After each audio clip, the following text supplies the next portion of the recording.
Hey guys, it's been a long time since I've been able to do podcasting, just simply because I started some college classes and I've had a lot going on in my job. But I figured that I would have this podcast episode about the Epstein files. More specifically, this really goes out to young adults, teenagers, and people my age alike, including 30s. I still consider 30s to be decently young adults. A lot of people are going crazy over the Epstein files. The number one question I get asked, especially people knowing me, knowing that I like to read into conspiracies and read books and do podcasting, is they say, "Have you heard about the Epstein files?" And at this point, you have to really be living under a rock if you haven't heard about the Epstein files. What I'm sad today to share is that there's so many teenagers, even middle schoolers, sometimes even elementary schoolers, who are aware of the Epstein files. So many of them that don't, if I were to ask them, do you know who Jeffrey Epstein is? The majority of them wouldn't even be able to tell me. Okay. So this podcast episode goes out to all you young people. And my heart does go out to you. And I hope you guys keep that in mind because I have a lot to say today. First and foremost, I want to mention to you guys, when someone comes up to me and they ask me about the Epstein files and they say, "Have you heard?" Of course I've heard. You guys want my honest opinion? We've all known already what Jeffrey Epstein had been doing. If you'd read at all One Nation Under Blackmail by Whitney Webb, or you've read the book The Spider, any books that deal with Jeffrey Epstein, and really if you kept your eyes open and you didn't call all the conspiracy theorists all wackos, the moment you hear about Pizzagate, which I'll get to in a second, you will know that we've known for a very long time that the elites have been trafficking children and that there's pedophiles that are running society.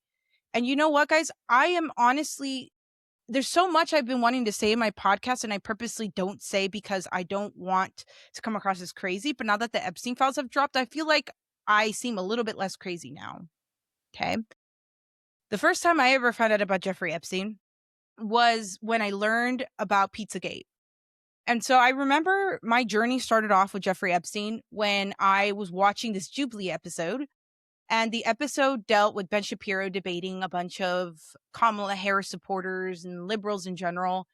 And don't get me wrong, I have no political affiliation. I believe that the left and the right, Republican and Democrat, is divisive. It's meant to keep us fighting and separated while they continue doing what they need to do, which includes trafficking children. And I remember watching that debate, and I remember Ben Shapiro mentioning that the ORR, which is the Office of Refugee Resettlement, that is typically, just to give you a little bit of background, when they find minors in the border, that's essentially where they send them. Unaccompanied minors, they send them to, ICE picks them up, sends them to the Office of Refugee Resettlement, and essentially they are sent to sponsors who take care of them or are supposed to take care of them. And I remember when he mentioned that, I believe he said it was 300,000 children were missing. Whether that stat was true or not, the entire room broke out in laughter. And they said, "You really think that 300,000 children are missing? Like, are you crazy?" And then I remember thinking to myself, why are they laughing? Even if that stat is exaggerated, kids are still going missing. But to tell you the truth, I couldn't really verify if that was true or not. I couldn't tell if that many kids were actually missing. So I remember going on the Health and Human Services of 2024, and I read the statistics for myself. And that's where I found out it's not that 300,000 children are missing. It's the fact that 300,000 children were, after they were given off to their sponsor, mind you, like these stats were analyzing the COVID period. 2024 was analyzing COVID period up to 2024. And these kids were supposed to be preferably given to parents. But regardless of whether they were given to parents or any uncles or aunties, these unaccompanied minors were supposed to go through background checks.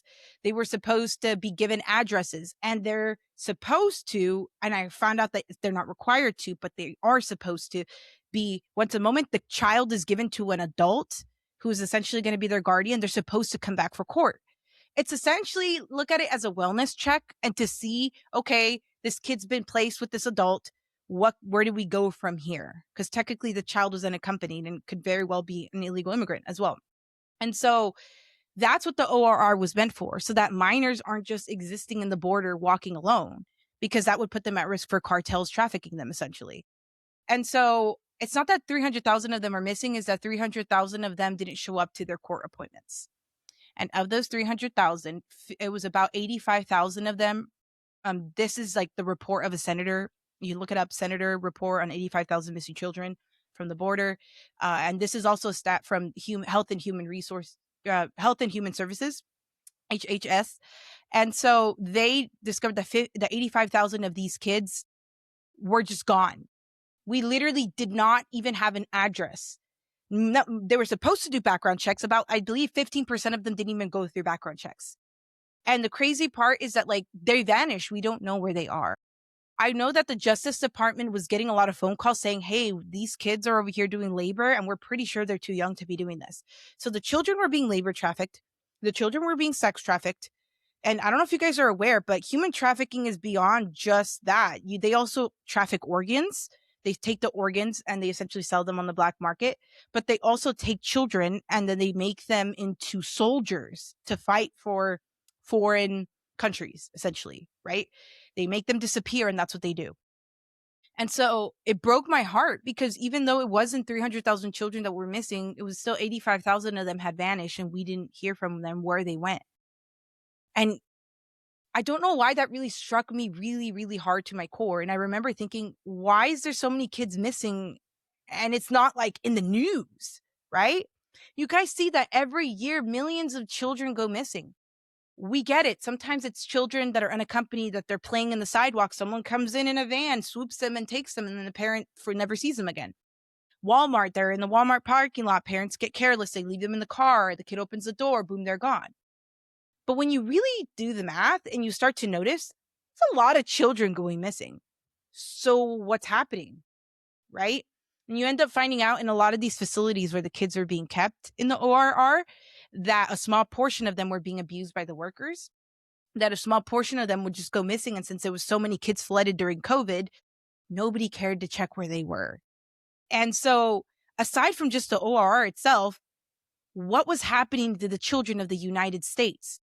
I looked at other countries and found out that a lot of kids are being trafficked in other countries as well. It was almost like every country had a large portion of kids, and that was the common trend. And unfortunately, the countries that are war-torn, they're in the middle of war, those are the countries where the kids are going missing the most. Because think about it. During times where there's riots, during times where there's violence, during times where there's war, parents are dying, people are getting injured, people are getting careless, people are on their phones recording the violence instead of watching their children. And so I remember this, to me, learning about all this, I wanted to know where the kids went. So I started researching what are the top reasons why kids get trafficked. That's where I learned about the labor, the organ, the child soldiers, all of that, right? Sex trafficking, all of it. And then I ran into something very interesting. Someone had mentioned, oh yeah, if you clearly something about Pizzagate. I don't know if I saw it in a Reddit post or if I saw it online or a video. And I remember thinking, what's Pizzagate? And then I went online and then I discovered that there was this sort of child trafficking ring that was discovered in a pizza place in Washington, D.C., or near Washington, D.C. Allegedly, those pizzas, that they were making pizzas, right? And that's the way they would refer to it, pizzas. And that what that meant was that they were abusing children underneath that pizza place or somewhere in a basement. And they were not only abusing them, but they were killing them. They were eating them. And allegedly, a lot of the politicians of the world, they went to that pizza place and they knew exactly what was happening. And so I remember learning about this and thinking, this can't be real, right? And I mean, like, allegedly, the Clintons, allegedly people in Hollywood. And then if you don't know what WikiLeaks is, every single young person, stop this video right now. I want you to look up WikiLeaks. Julian Assange is a famous hacker, and essentially he created WikiLeaks. It's a website where a bunch of people can send information where they're whistleblowers. They're saying, hey, the government's doing this. Hey, the government's doing that. Or like, hey, this really creepy organization is doing stuff to kids. Or like, hey, this organization is like stealing money from nonprofits, companies that are supposed to be helping the world, right? Whatever it is. Julian Assange, just look up WikiLeaks Pizzagate emails. And you saw that Hillary Clinton, she used to work in the White House. She used to be the Secretary of the State. How she had several emails where she was emailing, I believe it was Obama, and they were using code words. They would say pizza. I remember Obama was talking about a party. They were going to throw a party at the White House, and then they said something about like 60,000 hot dogs were being flown in a plane over to the White House. Why do they need tens of thousands of hot dogs for a White House party?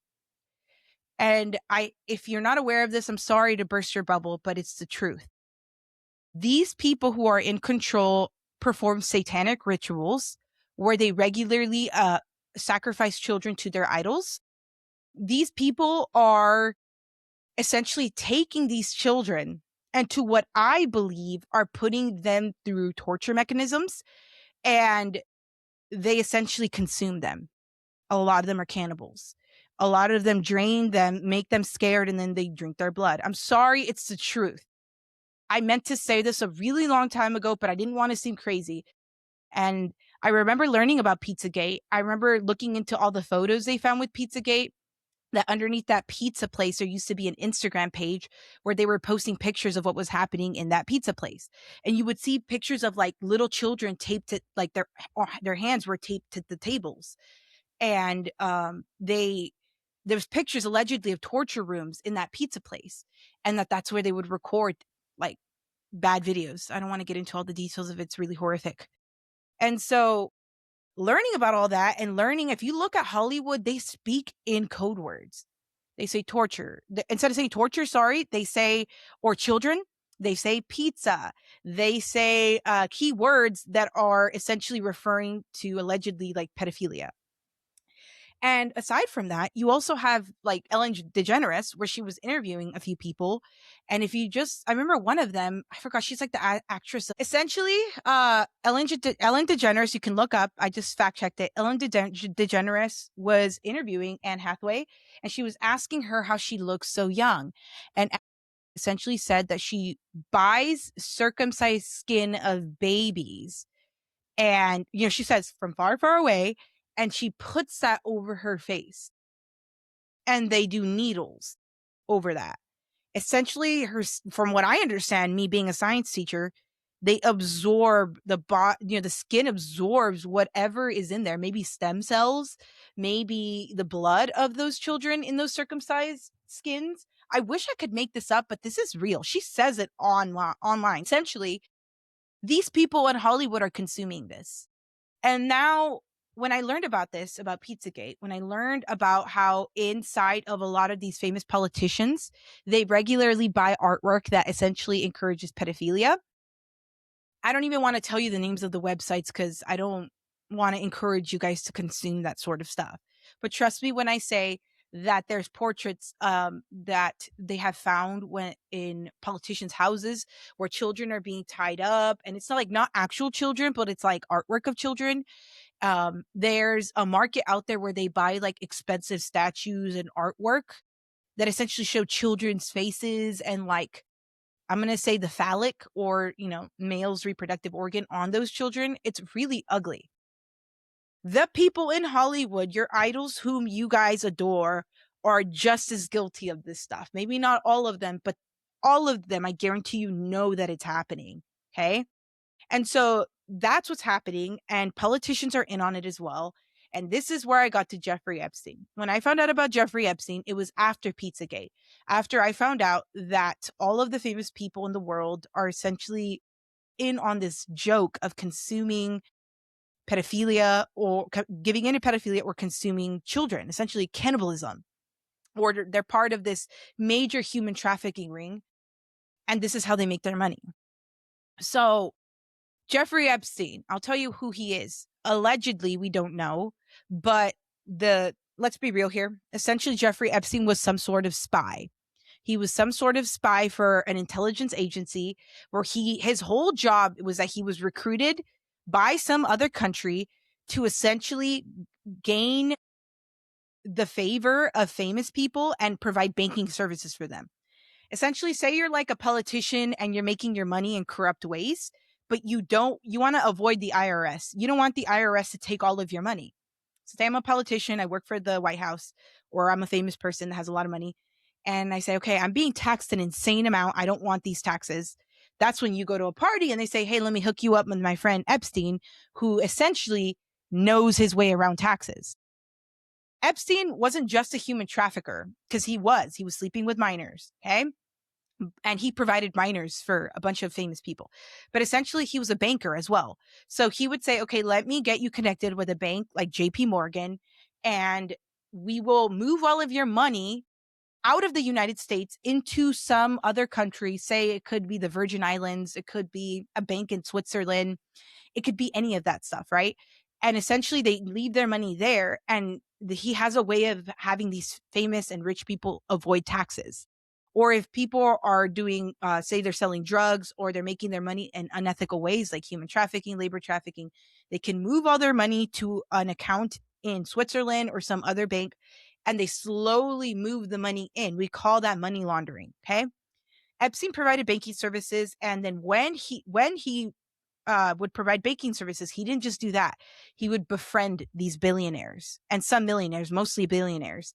And he would say, hey, I'm having this party on my yacht. Hey, I'm having this party at my island. Why don't you come over? He invites them, and then they come over. One thing leads to another. He provides minors, prostitutes them, and these famous people essentially sleep with these minors. And in Epstein's house, there's cameras everywhere. And while these politicians are essentially abusing minors, he's recording them.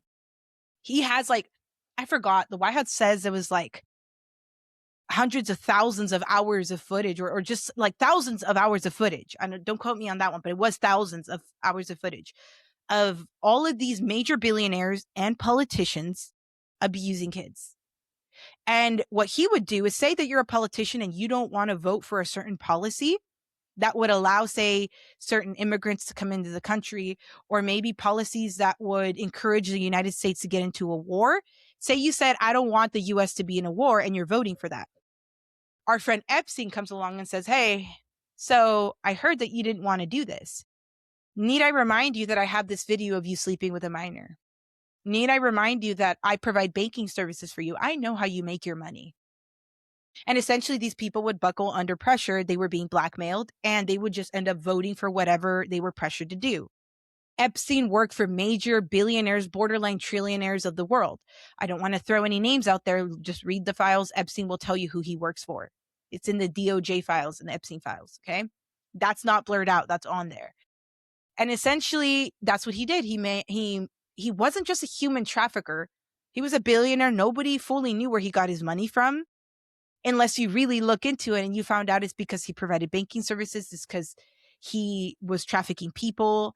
It's because he essentially, another one was that I know he was like a major arms trafficker as well, which essentially means that he was providing guns and like getting people connected to people who sold guns.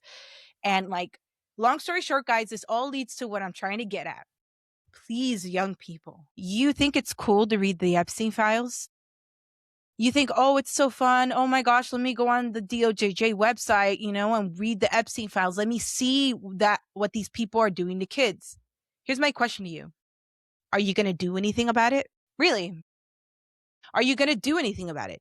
Are you going to post on social media and demand that the Epstein files be unredacted? Those little black lines that don't tell you who those real pedophiles are, the real people behind it? Are you going to read those files and decide to go into criminal justice? Are you going to go into read those files and spread awareness, tell people, share the videos, tell people to push the government to release and unredact those files? Are you going to do something about it? Are you going to go into becoming a detective for human trafficking? If the answer is no, and all you're going to do is read those files and traumatize yourself, stop. Quite literally, you're getting in the way. If you're someone who's going to read, or even this, if you're someone who's just going to watch a bunch of videos about the Epstein files and share them without verifying if they're true, you're part of the problem. You are spreading false news when the most important part isn't just what's in the Epstein files. The most important part is the fact that Jeffrey Epstein was working for these people who were trafficking kids. And nobody's doing anything about it. Do you think any of these major billionaires maybe even multimillionaires, but mostly billionaires, you think any of them have been indicted? You think any of them have been subpoenaed? Any of them, essentially, any of them have been forced to be interrogated by the police? You think any of them have suffered consequences for what they did? My gosh, Leslie, they were eating babies. They were saying babies tasted like cream cheese.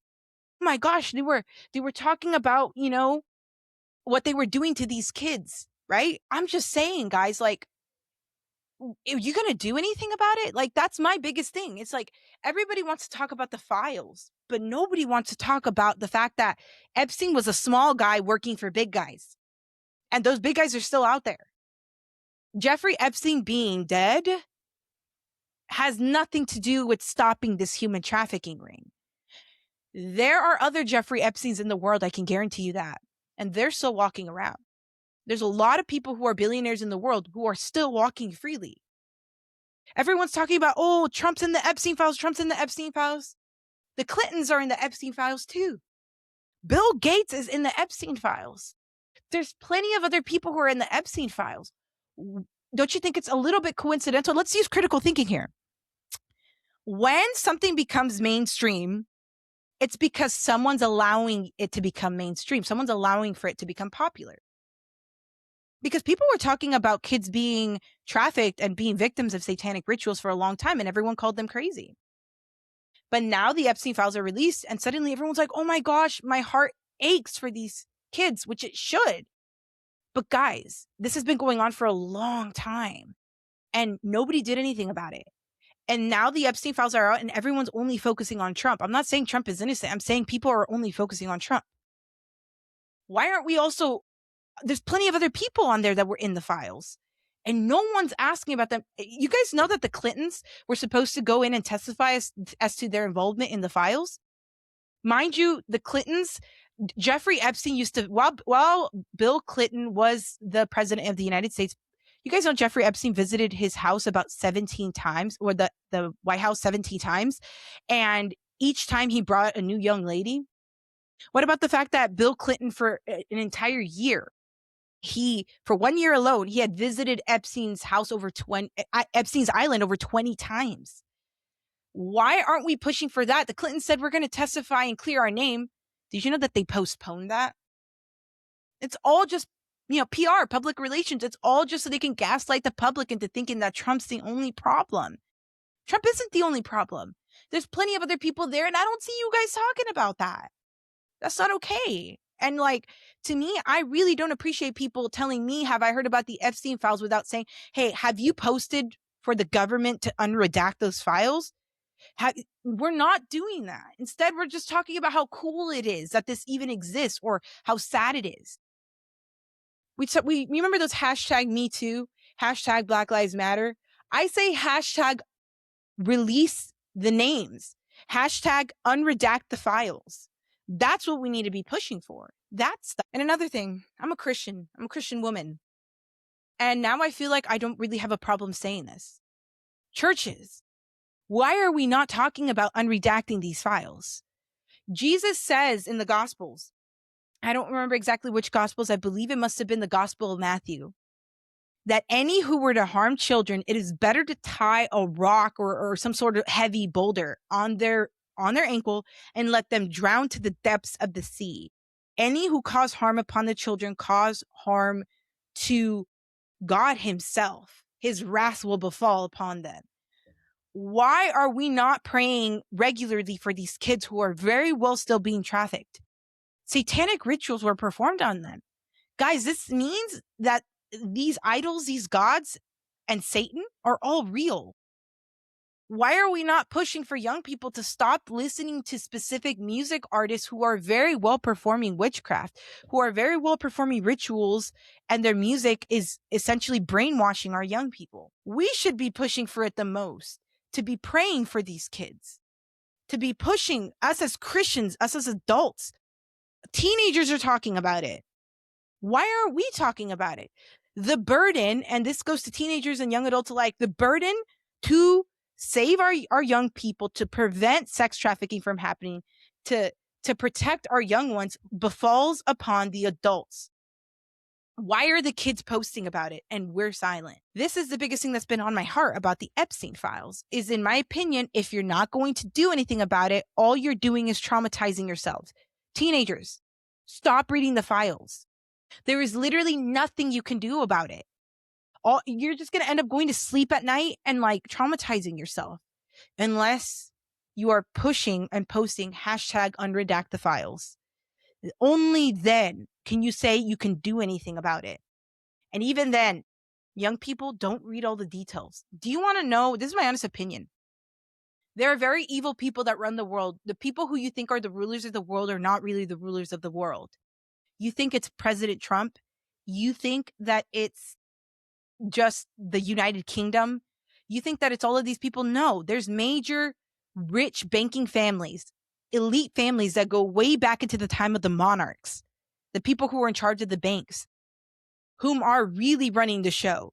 And do you know how sad it makes me that you guys are literally falling for the desensitization of this? Essentially what I'm saying is the reason why they're allowing you to consume this content is because they want you at a very young age, 14, 15, 16, to see what they're doing to kids. Because the younger you start noticing what they're doing to kids, the less you care when you hear about it later. If you're not going to do anything about it, stop reading the files. You're just poisoning your minds. If you're not going to do anything about it, you're literally just traumatizing yourself, and you're giving into them, giving you this content that you shouldn't be reading in the first place. I look back to like, you remember like people who are my age, which are like millennials, early Gen Zs, meaning like you are in like the 1997 and 1997, 2000, around that range, and then millennials. Remember when we were in high school where the worst thing we had to worry about was, oh my gosh, Trump, he's like the next Adolf Hitler, right? We heard stuff like that. And the worst thing we had to worry about was like ISIS, right? And I'm not saying ISIS isn't a problem. It still kind of is. It still exists. But like, we're like, whoa, they're wishing death to America. No, nowhere in our teenage years did we have to worry about these elites who are abusing children and eating them. Like teenagers, like, do not allow this to be a normal. This is not normal.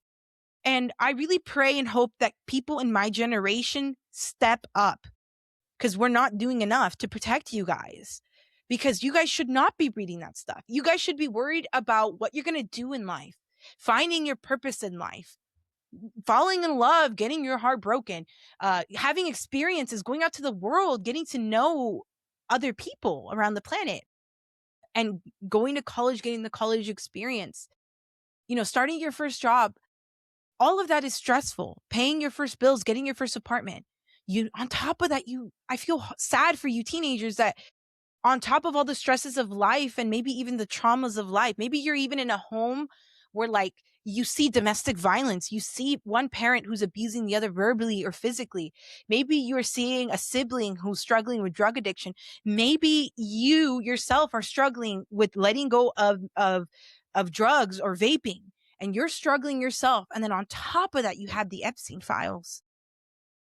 If you have a lot going on in your life, stop looking at the files. Take time to yourself, get straight with God, work on yourself and learn new things, learn new skills. Don't waste your time just reading these things. So this is my challenge to young people. If you're not going to do anything about it, then get out of the way. That's my honest opinion about that, because there's a lot of work to do in spreading the news that, yes, the Epstein files are out, but we're just starting. We're just starting this journey of stopping these people from abusing kids. Now that the files are out, the next step is unredact the files. Tell us who these names are. The Justice Department is clearly not going to do it themselves. So we need to push and put pressure on them to release and unredact those files. And then on top of that, what about the JFK files? You guys think that the assassination of a United States president is okay? Everyone said release the Epstein files. I say release the JFK files. Those are all connected. You guys know that JFK, in the last years of his life, was reaching out to the United States of America, all the people of the US. He said, my fellow Americans, I need your help. There's secret societies out there. And by the way, it's these secret societies that are enabling these human trafficking rings. Through satanic rituals, they are gaining power. And so what I'm telling you guys is that JFK was asking for help to expose these secret societies and these people who were hurting kids. I believe that the reason why he was doing this is because he was part of secret societies himself and that he was wanting to expose them once he really saw what it was about. And I believe that if we also get the JFK files, if we get the MLK files, if we get the report on who killed RFK. No, I don't mean RFK Jr. I mean RFK Sr., Robert Kennedy. Like, who killed all of these people who were essentially trying to fight evil? That's what I want. Hashtag unredact the files. Hashtag release the JFK files. To put pressure on the government to do that. Because if we can't trust the justice system to keep our kids safe, this government has failed us. And we, just as what was written in the Declaration of Independence, in the Constitution, we have the total right to freedom of speech. We have the total right to decide that if our government isn't going to do it for us, we can put pressure on them to and essentially demand that they resign so that we can have other people who will. Because as of now, guys, those people, those billionaires are still out there. And there's still children out there who are being bred to provide children for them so the abuse can continue. And children who are being trafficked and sent to unknown places and where they're scared. And young people, genuinely, if you're not going to do anything about it, my question to you when I said, what are you going to do about it? If you're too scared to do anything about it, stop reading the files. Live a happy life. You don't need to know all that stuff. Leave the worrying to the adults and just work on yourself overall. And so that's really my 2 cents about the Epstein files. I really felt the need to say this. I have a lot more to share about the Epstein files. But guys, this is only the beginning. You want to learn more? I highly recommend that you guys watch my video on essentially what books you should be reading now to get educated. A few books you should read: Legacy of Ashes, which talks about how the CIA, which by the way, the CIA knew what Jeffrey Epstein was doing. The CIA knew that there's a child trafficking ring, still knows, and they're covering it up. Okay. Read The Legacy of Ashes. Read Chaos by Tom O'Neill. I want you to read, I'm looking at my library right now, The Plot to Kill Martin Luther King, which was written by the lawyer of MLK. Read One Nation Under Blackmail by Whitney Webb, number 1 and number 2. In fact, I would highly recommend, if you're a young person, maybe don't start with that one. If you're an adult, read, and I know it'll take a long time, but read those books. Okay. Other books that I think you should read. Let's see. Here's another one. Let me grab it. You want to know? Do you want to know who are enabling the trafficking of children? This book talks about how we have been, that mankind has been enslaved by debt. Think about it. How many people have student loans? How many people have credit card debts? I believe it's like 1 billion of people in the United States have credit card debt, something insane like that. How many of us have car loans? How many of us have loans in our house that have ridiculous interest rates? Essentially, interest rates is like where, like, on top of what you're paying to pay off the house, they're adding extra money on that because they loaned you the money. This is talking about how central banks, and that includes the Bank of International Settlements, which is the largest, essentially the largest bank in the world. They even have their own military. And guys, just look into that bank. It's crazy. How because they enslaved us with debt, they essentially own us. And this goes way back. It goes during the time of, and look, common theme, by the way. Here we have again, we have Abraham Lincoln. We have JFK. Okay. We have over here, oh gosh, he was the president of Libya. What's his name again? My mind is spacing out. I usually know his name right away. But anyways, all of these people, what they have in common is that the moment they wanted to move away from central banks, meaning the major banking families, they were killed and they died. Okay. So guys, just learn, get educated, try to learn as much as possible. Another one, The Devil's Chessboard, which talks about the beginning of the CIA.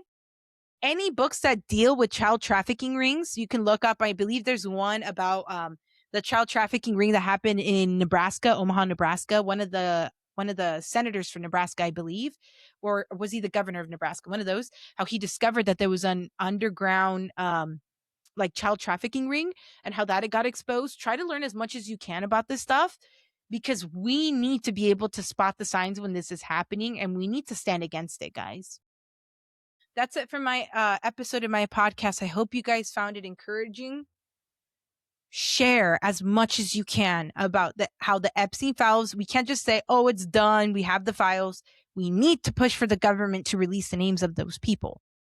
And I'll tell you right now, the reason why they won't release it is because that essentially would mean that we would learn that nearly every single politician is part of this blackmail ring, and that the people who rule the world, all over the world, have enabled and have turned the other cheek, or they're part of the abuse of children. And that would essentially mean we need to restart our society. And that would be scary, but in the end, we cannot risk children being harmed. Anyways, guys, I hope you guys all have a great day. Goodbye. Okay, let's talk about this facial that you're obsessed with. How many, did you get the whole cast of Ocean's 8 to do Not this? everybody. Okay, good, smart ones. Just those that I thought would appreciate it. Okay, explain what it is. Well, it's this way in which one forces through microneedling. It's like a little roller with these, some of you, I think many of you know it, and it pushes through the skin and ruptures the collagen and then boosts it. You look like a burn victim for a day, but then it pushes the serum. What are you pushing into the skin, Sandra? Sarah? Carrie? What are you pushing into the skin? Well, you push in whatever the facialist would like to insert into your pores. But what is it? It is an extraction from a piece of skin that came from a young person far, far away, and they somehow figured out how to extract. It's foreskin from a Korean baby.